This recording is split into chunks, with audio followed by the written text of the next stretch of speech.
What's up everyone, James Marin here, and in this video, I'm going to talk about how to maximize your time whenever you're on a short shoot. And I'm going to be referencing a live performance that I shot. It's one of those live performances that you tend to see on a late night talk show. And from what I've experienced, they tend to be around a 6-hour shoot, which in reality really means that it's probably more like a 4-hour shoot because of the time it takes to load in and the time it takes to wrap out. But everything that I'm going to talk about in this video could essentially be applied whether you're on a normal 12-hour day or a very short 4-hour day like this one. It could be applied regardless, and also whether if you're an operator or a DP. I think the concepts in this video apply to anyone behind the camera. Some of these ideas include showing frames and getting marks, and something called protecting the frame, and why you should always listen to the song when it comes to shooting someone's performance. All right, that's enough of an intro. Let's go ahead and get right into it. So the first tip that I want to give is on showing frames and getting marks. Let me just find a good frame in that quick. On this particular video, we wanted to open on a very symmetrical frame that didn't show too much ceiling or show too much floor. And in order to be precise, I suggest doing two things.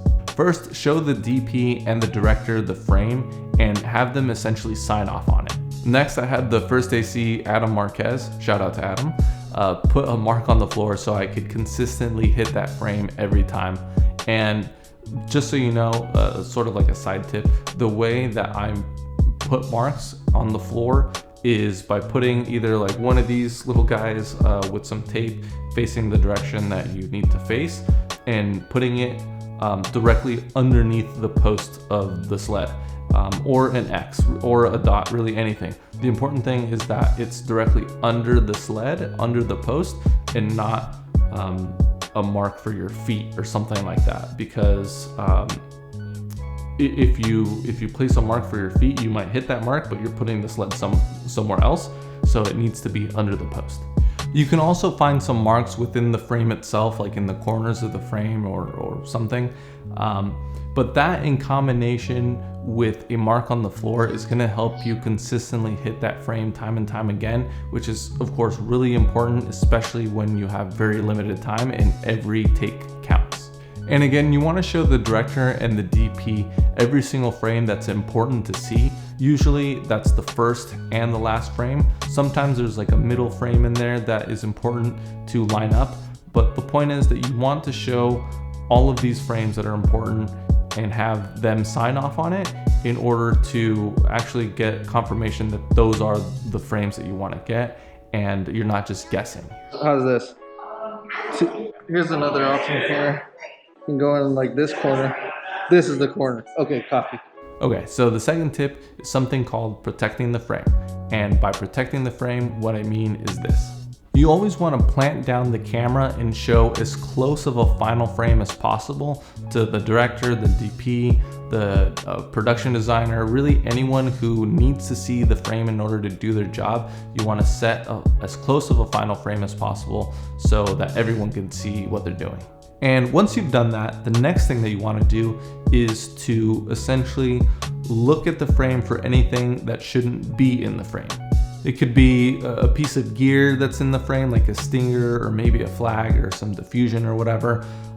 It could be a piece of furniture that needs to just be reoriented in order to look a little bit better on camera. Really anything. Ultimately, your job at this point is to save time by calling out things as you see them happening, which in turn prevents having to make an adjustment later on once you have the camera up and everyone's ready to shoot. Now, in terms of who you communicate these things to, if you do happen to see something, you have a few options. If it's lighting related, you can of course tell the DP. You might want to tell the gaffer, but mostly tell the DP. If it's something more related to the overall vision of the project, then you can go ahead and tell the director. And lastly, sometimes it's best to just tell the first AD and have them delegate it to the appropriate department. At the end of the day, it's definitely not about being a pest, it's about being proactive.